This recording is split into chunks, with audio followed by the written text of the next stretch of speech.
Hey everybody, welcome back to Diesel Creek. My name's Matt. I am really excited today because I have finally found a machine that I've been looking for quite some time, and I'm about to go pick it up.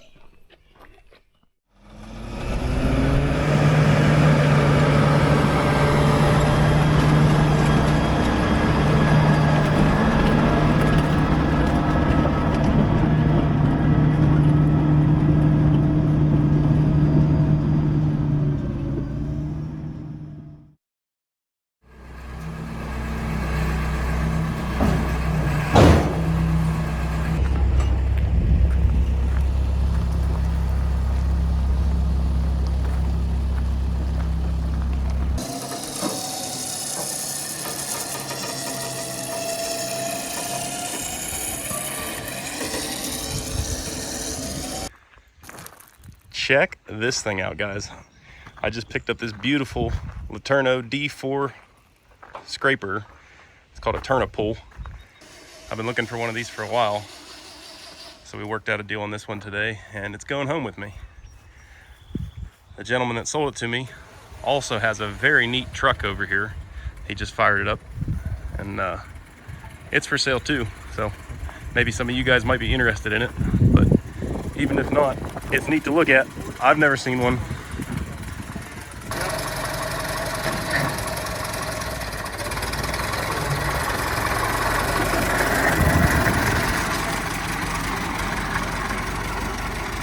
Beautiful condition.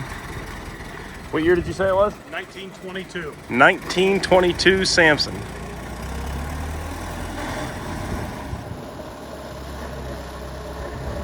Would that have been like a half ton or a 1 ton or something? 3/4 ton. 3/4 ton? Yep. Very neat old truck. Model 25.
So he's informed me that something I didn't know is that these things were actually built this way with no valve cover or anything. There's a hood that comes over the top. He's got it sitting back here, but he said you just stop every 10 minutes and oil up the valve train, huh? Yep. That is something very neat. Very awesome truck.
behind me is something that I am very excited to have finally acquired. I've been looking for one of these for several years now.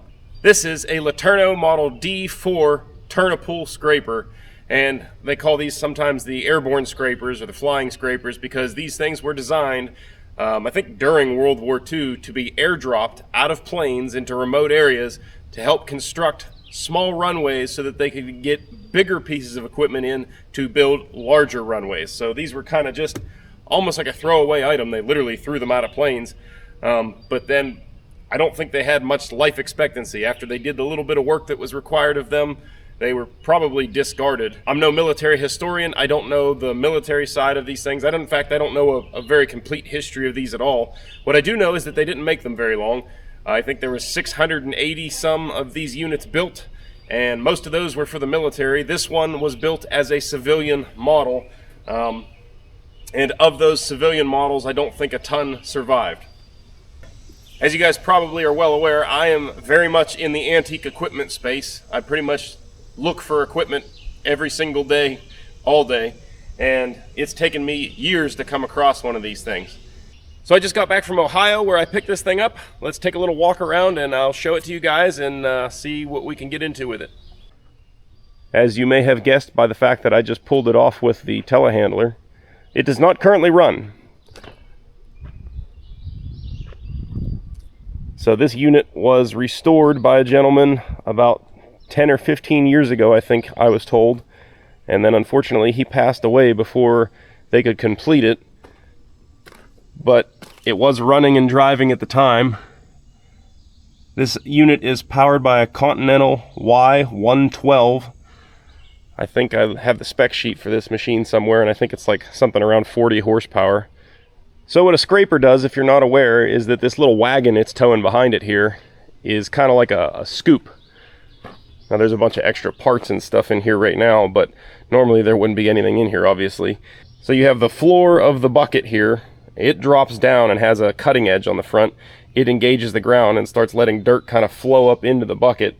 And then once you get it full, you make sure you have your door shut at the front. You drive this to wherever it needs driven to, and then you want to unload it. So you have the back of the bucket here is actually slides. They call this the ejector. And you open up your door on the front, the ejector shoves forward and unloads all the dirt. And when you get good enough with a scraper, you can actually kind of grade with it as you go. It's not maybe as accurate as using a dozer or a grader, but you can do a pretty good, nice, level, consistent lift. And that way a couple scrapers can work in conjunction with each other and do a lot of cut and fill very quickly. Scrapers seem to go by the wayside today more than they used to. They used to be a lot more popular. I think today you see a lot more excavators loading haul trucks. But with the right ground conditions and the right scraper setups, you can move a heck of a lot of dirt with a scraper. So as you can see at the moment, we're missing the hood. I do have it, it's in my truck, along with some other assorted pieces. On a typical articulated machine, you would have a couple rams back here that would steer the front end to the back end, and that was how you would steer it. But on this old girl, they have it rigged up kind of like a dozer, where you have steering clutches and wheel brakes. And that's the only way you steer the front end around, is kind of let one wheel outrun the other. The little bit I've seen these things on YouTube running around, they look kind of jumpy and jittery. So it's definitely going to be something to get used to. If you haven't noticed already, there are no hydraulics on this machine. Everything is powered by cables, as you can see right here. That's no different than a lot of old scrapers. The fact that this one's mini just kind of makes it a little bit more fun, in my opinion. I haven't seen a great way of getting up onto this thing other than stepping on the cable drum here, kind of pulling yourself up.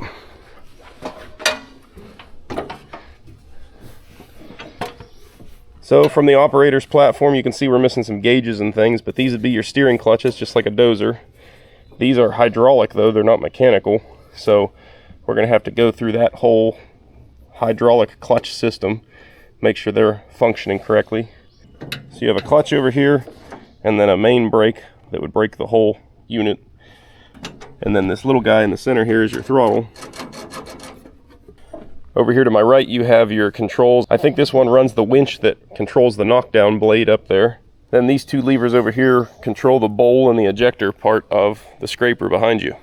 Now you guys know that I am just super into all this old stuff, but some of you may be wondering why you would even want to waste your time with such a small machine. It's definitely not going to be able to do a whole heck of a lot. I think the heaped capacity of this scraper is right at 3 yards. So you're definitely not moving a ton of material. Why would you want to mess with this thing, Matt? Well, just the uniqueness, first of all, and like I said, the rarity. This is a 1947 model. So she's got some years on her, and I bet she's got some stories to tell. But the main reason I liked it so much is because it's so portable. You guys saw it fits right on the red trailer, super easy. It's not that heavy. I think it's somewhere around 12 or 13,000 pounds, if that. It might only be 10. So it's really easy to load it up and take it to equipment shows. Heck, it's so easy to maneuver, and it goes halfway decently fast. I think in high gear it's supposed to go 16 miles an hour. I might even take it to some car shows. So the gentleman I bought this thing from was the son of the guy that actually did the work to it and restored it. He said he remembers his dad running around on it before they painted it, or maybe right after they painted it. But as I said, they just never got around to completely finishing it up, and that's where it sat. So he decided to part with it. I scooped it up. Now we gotta finish putting it back together and hopefully get it running and functioning again. I have all the faith in the world that the little Continental's probably going to fire right up. The only thing I really checked on it when I bought it was that the engine is free. I just spun it just enough to say, yep, it's not locked up. Sitting as long as it has, I want to go ahead and pull the spark plugs out. We'll drop a little bit of oil down in there, try to lubricate the pistons a little bit. Take a gander at what all's going on under the hood here as far as wiring goes, oil pressure gauges, and that kind of thing.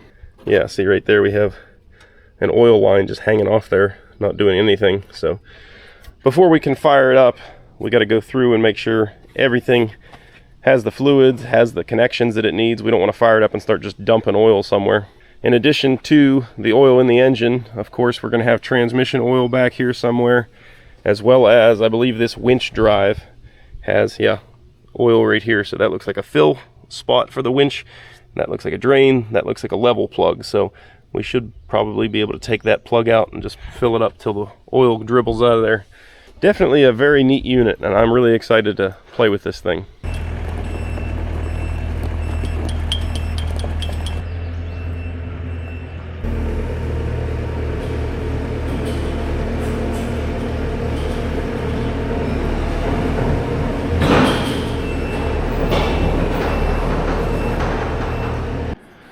All right, so let's dive into our little Tourneau airborne scraper here. I don't know exactly what is done and not done under the hood here. As I mentioned earlier, this is a restoration stalled many years ago. So we just got to kind of go over everything, have a little look-see. There's just random wires hanging out here, not connected to anything. So stuff like that we got to figure out. We're obviously missing some gauges. I think this is an oil pressure line. Like this should run up to a gauge, but the gauge isn't there. So we'll either need to connect a gauge or cap that off before we can try to run this thing. I did check the dipstick before I bought it. It's got half full clean oil in it. It feels like if I squeeze the bottom radiator hose, it feels like there's some coolant in it, but you can't see it on account of the way the neck is on the radiator. So we'll just top that off, make sure it's good and full. We'll have to look in the book, see if there's a way to check transmission oil. I think you just got to pull this lid off maybe.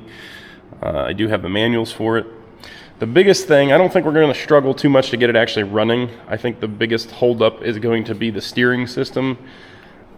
The way this works is there's clutches in each wheel, and you have master and slave cylinders that run off of these steering clutches, kind of like a dozer.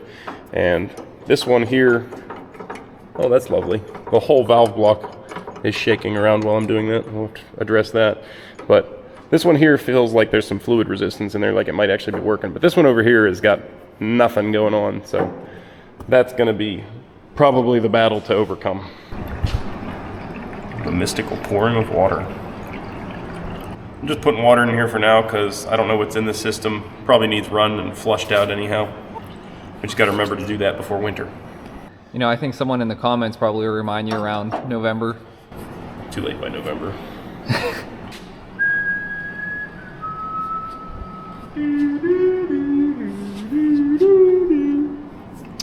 So this is telling me how to remove the entire system. I don't really want to do that. How do we refill it? I don't know. Oh look, it's a let dozer. I like how they just slam that name on everything. You notice that sweet tag you got? Yeah, there's a tag. Oh, tilt dozer. I thought it said let dozer. Tilt dozer, sorry. Can you read my son? This has to be the world's first, you know, easily not from the seat angle, but still, you got tilt. I think Cat was doing that in the 30s, weren't they? We had to like put a bar in it though. I don't think they had this like Fancy little gear mechanism drive there. apparatus. Perhaps not. Every individual piece of the machine has its own little ID tag. The blade has its own serial number and model number. The machine, the motor part has its own serial number and model number. The bowl has its own. It's all individual. Do they all have dozer blades? No. So That's why like an add-on option. the option package. I think all the military ones did have the blade. Was this one military? No, this is a civilian one. Okay. So is the blade for pushing dirt, or could you use it for other things? No, it's actually for trimming hedges, John. Sometimes loading scrapers. You can load trucks with it if you've got a steep enough ramp. Gotcha. Could you like push another one of these? Maybe help it out? Maybe like this picture right here. But where would the hedge trimming attachment bolt on here? You can actually mix Nesquik too. Get the right I'm seeing holes on the side. Is it for pushing dirt? I found a diagram here, sort of the steering brake system here. If you can observe that, try to take that in, because I'm not going to be able to relay the information to you, because I can't really take it in. It's a unique system. It's going to take some figuring. This even warns you about cross-clutching, how I suspected. So what is cross steering? So if you're on a dozer and you're going down a steep hill without a load in front of you, so basically just like the engine's holding you back, or say you're pulling a scraper on a dozer and you have something pushing you down the hill, weight behind you, if you would pull your right steer clutch, instead of like on flat ground or when you're pushing something, you'd turn to the right. When you're going down like that, if you pull the right steer clutch, now all that weight's pushing you and that track's disengaged, so you'll actually spin to the left because that clutch is freewheeling, basically. It'll outwheel you. And this thing will do the same thing, which on a dozer, it's a little hairy, but on this thing, I'm sure it's extremely hairy. Because if you get jackknifed. Yeah, this will jackknife in about 3 seconds and just wad you up into a pretzel. Screaming metal death trap, if you will. Yes. This top hat guy don't care, though. Top hat man does not care.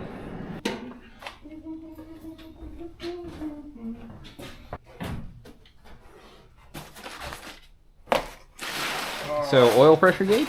I'm looking, Big John, I'm looking. I don't know if they're in here or if they're in my other Connex condensing things into one area eventually. Step into my office, Big John. Amp gauge. I swear I have an oil pressure gauge here. Master sheet. Dang it! Organization. We're lacking in organization. Going the extra mile for the shot. This is still not that easy. So we're hunting an oil pressure gauge for the mighty little Tourneau scraper, and this one looks pretty awesome and seems to fit the bill. We're over here in the Hanson. This is its little 271 Detroit, which is in very bad, locked up, gonna get replaced shape. I hope this gauge works after all this. This is gonna read 0. I'm gonna question whether it's the gauge or the engine. Yeah. Take the goods before I drop them.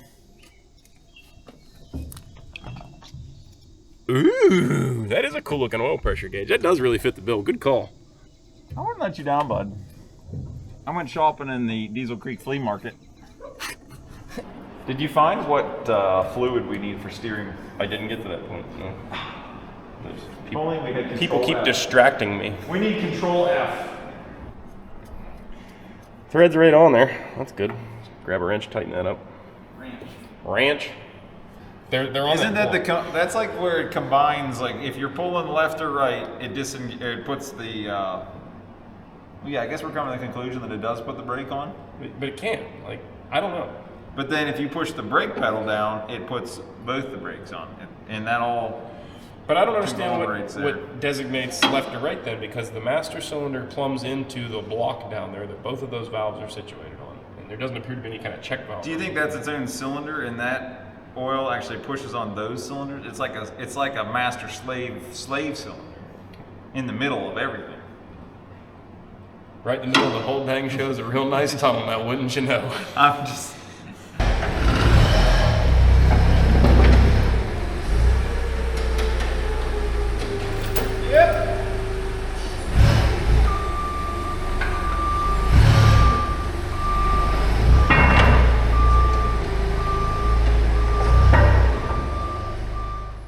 So they call these the transfer valves, and they do appear to basically keep the left and the right separated. And then when you push on the brake pedal, I think it pushes one way or the other on that little piston, which then can apply both brakes at one time. So it's saying SAE 30 here. Thanks to Big John for his finding skills, but SAE 30 for the steering clutch hydraulic tank supply apparatus. All right, so thanks to my lovely helpers here, we've determined that the system takes 30 weight and that there's none on the dipstick, Jimmy. We're gonna put it in here and there's a strong chance this is gonna go everywhere, so I'm not gonna put a lot at first. Not that one. Well, this one's actually got something going on. Does it feel like it's actually pushing a clutch maybe? No, there's no way we're pushing a clutch, but there's not air. Well, as much air. So it looks like this is the inspection cover, as they call it, on each side, and that's a long way from there to there, though. Get your arm down, there's some sort of a bleeder, it appears. Man, I'm glad I got the manuals, huh? Yeah. Before beginning... So they're showing this drain caulk down here where that's like the piston that disengages the steering clutch. And that inspection cover is somewhere up here. You got to reach your arm all the way down in there and loosen that guy. Find the bleeder? Found the bleeder.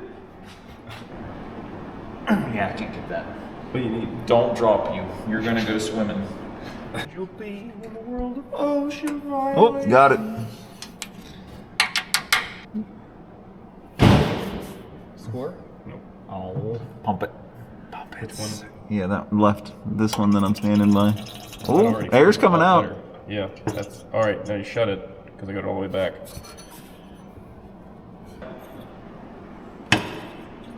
I can feel it when you break it loose.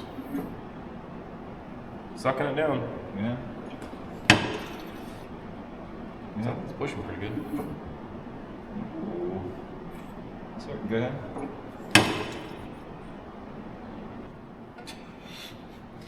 I still got to keep putting my hand back in the oil to run this valve. The good news is the oil looks pretty good. Viscosity measures well. It's like a marsh funnel, really. Sam, is that 1040 or 1030? I think it's just good old High-Tran. Isn't High-Tran kind of like 10W30? High-Tran is normally multi-vis. Yeah. So I'm opening it. Go ahead, forward. I'm opening when he pulls it back and then closing it, and then he pushes it forward. That way we're not sucking air in. Now, I don't know how much it really matters because it is kind of submerged. If you pull it back and forth, I don't know that it would really hurt anything, but go ahead. Well, it would still not draw it from the tank, right? Well, that's true. It would suck it backwards. Yeah.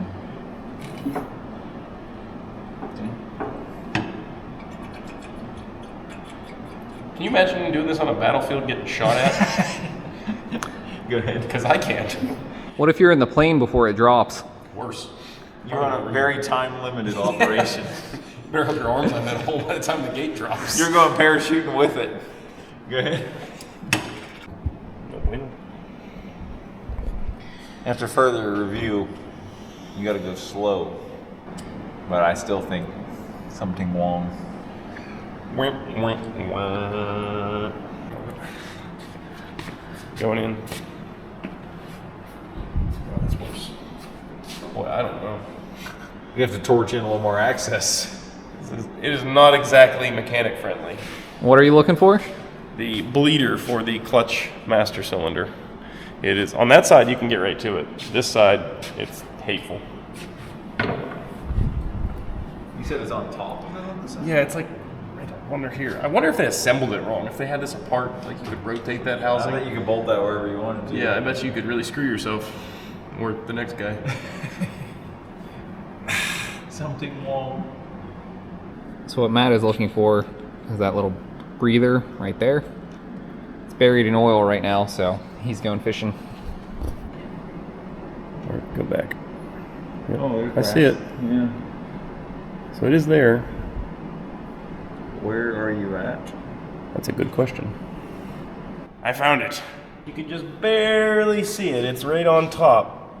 I don't know if I'm gonna be able to get there. Do you just have to break your arm to get it in there? Yeah, you need to snap your fingers. So like, I'll put them in the vise and just crack them like that, and I'll be able to just cinch that right out. Can you see it now? Or no? Yeah, you can kind of see it, but Again, nowhere to look. you can't get there from here is the issue. Well, we about got to the end of our rope trying to bleed this out the other night, and came back in here this morning. Clearly, we have a leak somewhere. I think that's just about most of the oil that I put in this thing is now all over the floor. So I guess I'm going to spend the next little bit trying to find a said leak. In the meantime, Pig Matt here. Alright, so to recap what we were trying to do last night is these steering clutches ultimately run down to some pistons over here at the side of the transmission case, and they are what engages the clutch packs for each wheel. To bleed out those pistons, however, and get the air out of them so that the clutches actually function, there's a bleeder down inside the transmission here. I doubt you're going to be able to see it, but maybe right at the top of that frame there, the top of the circle, there is supposed to be a bleeder, and there is. I mean, you can see it. The problem is you just can't get there from here. No matter how I twist and try to contort my arm to get down in there to the bleeder, I can't get at it. I can't get a tool on it, nothing. So the only thing I think I might be able to do to try to help myself out is actually remove the wheel so I can get my body in there at a better angle to try to break my wrist and twist it up around to get to said bleeder. So I guess let's zap this wheel off.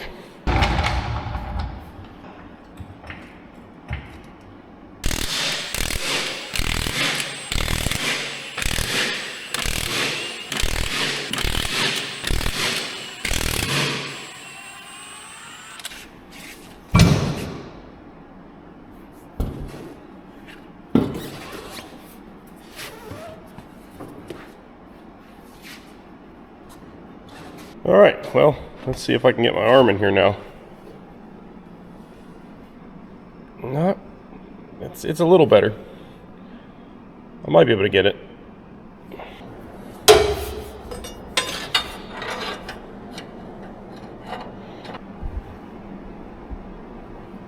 Alright, I broke it loose finally.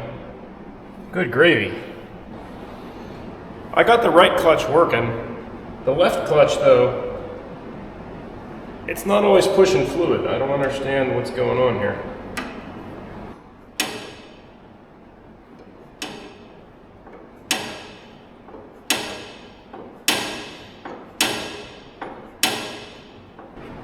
This left clutch is working now, although it's leaking out of the top of the master cylinder pretty bad, but it is working. The only thing that I can think would cause the issue that we have right now trying to bleed this clutch is this fitting right below this nut. It's right here, that guy. What that fitting is just like this. It's a check valve, and if it's not checking, then basically you're just pulling the fluid back and forth inside of that cylinder without building any pressure. Well, I feel stupid. I've been playing around with this thing, and I got to thinking, you know, where that bleeder screw at almost seems like it should rotate with the clutch assembly. And sure enough, it does. All I had to do to get to that bleeder screw was push the machine forward or backward, and it would have lined right up with the hole. It's close now, but I can get it even better than that. And yeah, point is I feel stupid, but the other point is it's definitely a lot easier to work on now. I actually got this left clutch working. Feels like it's disengaging like it should. It's got the proper spring bracket and everything and resistance that you would expect. This side over here, still not quite spring-a-thinging quite right, so gonna keep bleeding. Well, I hope you guys can see it. I've got the bleeder lined up exactly how you would want it now, and I can just reach down here with a long pair of needle nose, crack it open.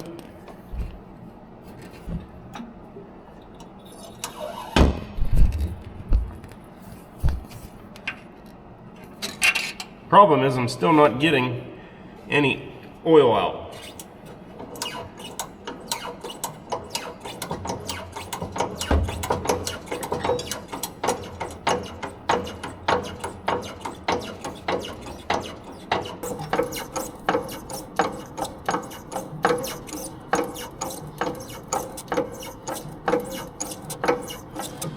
I may have just found part of our issue. Can you guys see the leak going on down there? It's not terrible, but it ain't good either. I'll bet we could be sucking air from down there. Looks like it's coming from this fitting here partially. Yep. Wasn't even tightened up. That'll do it.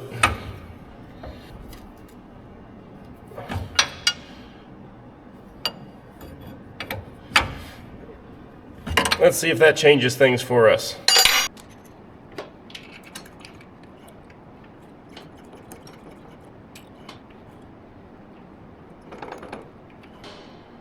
Hey, we're getting oil out of the bleeder now.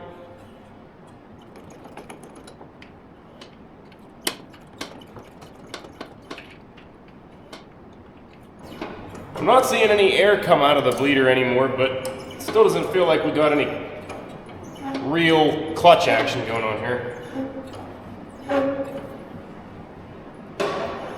Yeah, maybe a little bit. Doesn't feel as good as the other side though, that's for sure. Well, I've bled it out, and then I've bled it out some more. And if you pump it up like this, we do have some pressure. It is doing something. I can actually see down into the clutch pack there and see there is movement in there, and it doesn't look much different than the movement I see on the other side, although it does feel quite a bit different. So I wonder if the seals are just bypassing in this master cylinder. The other one's leaking really bad, so I think what's probably going to end up happening ultimately is those come out of there and get rebuilt. The previous owner told me that they were rebuilt 10 years ago when this thing was being put together, but you know, sitting without oil in them can really do some damage to some seals really quickly. I don't recall which one it was, but when I looked at this machine, one lever was stuck and I pulled on it pretty good to get it to move. So I may have damaged a seal internally if it was seized up or something like that as well. So could be my fault, I don't know. But point is, it's kind of working right now, and I'm really excited about my little pan here. So I think we're gonna go ahead and try to get the engine running now, and hopefully the clutches work good enough for me to try this thing out and play with it a little bit, make sure there's no other issues that we need to attend to. And then if all goes well, we'll have to pull out those master cylinders and get them rebuilt. I'm not gonna worry about the brake system right now because I have to completely take the brake system apart as well when I take these cylinders out. So we will just attend to the brakes at that time. You probably really don't even need brakes with this thing, I don't think, but we will find out. All right, so in preparation of trying to start this little guy, I started examining the wires here. This is your hot lead coming from the battery, goes up to your starter relay. There is a hot coming off of that, which should run up to the key switch. There's a terminal on the key switch labeled battery, which is where that should go, I would think, but it's not in the correct position. So I'm gonna check that out, make sure we get power over to our coil, and then maybe we'll have to clean the points up, and hopefully we don't have to get into the carburetor. It looks pretty clean from what I can see. I'm imagining that this thing hasn't been run again since they put it back together, but I don't know that. So we're just gonna throw some gas at it first and see what happens, and if we have to, then we'll tear the carb apart.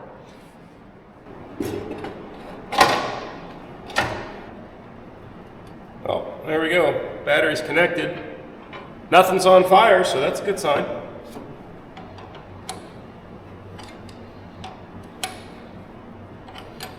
All right, well, let's see what's gonna happen here. Keys on. Spins over easy enough. Beautiful. I'm gonna grab a test light real quick and make sure we just have power to our coil. If we do, we can check for spark, and then we just gotta throw some gas at it. Hopefully it fires up. All right, should have power on a coil right here. Key on, we got power. I think this thing might be ready to fire up. Alright, I go ahead and stick another spark plug in here. We're going to check for spark. Can I get out of contact?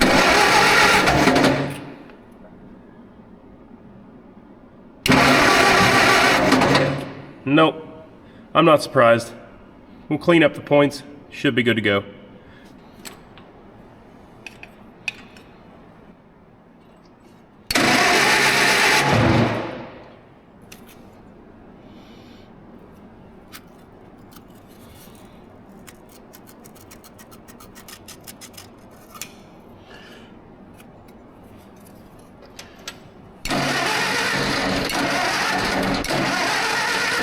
Oh yeah, we got spark now.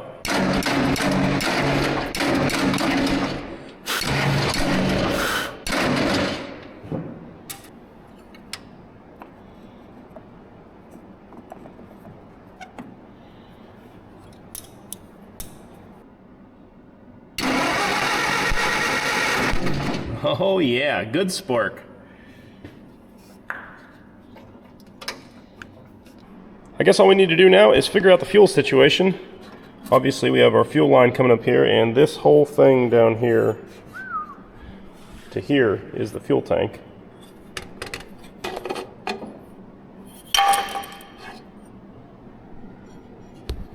Sounds empty. It has a mechanical fuel pump down there on the side of the block. We have a little fuel filter here, so we'll know if the fuel is a pumping. That fuel filter does not look like it's ever seen fuel, so I doubt it has. I can't see down in the tank at all. It looks like the bung has some nice fresh screws in it, so hopefully the previous owner cleaned the tank out really well. I'm going to dump some fuel in there, and we'll crank it until we see some fuel at the filter.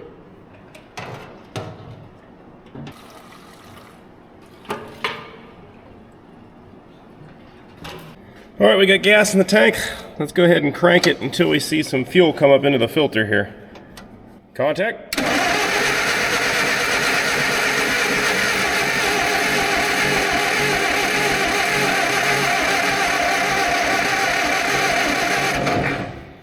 There we go. Okay. Give it a little bit of choke. We've got a throttle controller there.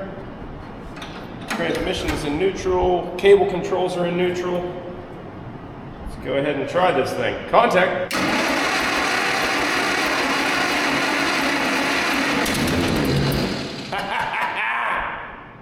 One more time.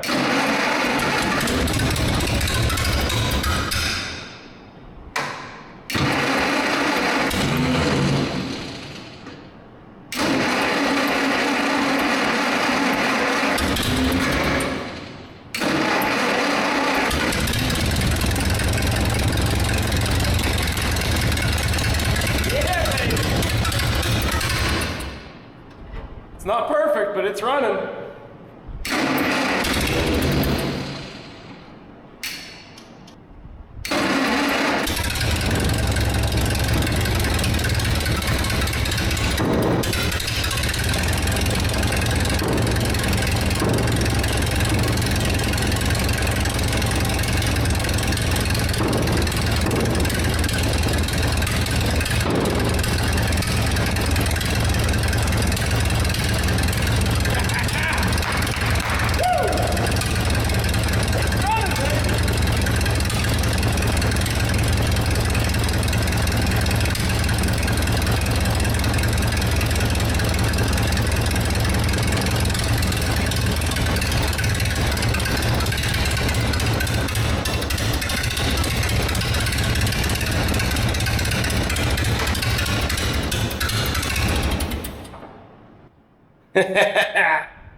All right, well, I think we have a little bit of fine-tuning on our carburetor to do here, and I don't think the throttle control is working quite right, but it runs. It sounds like it runs pretty good. Once it has some adjustments, I think it'll run really well.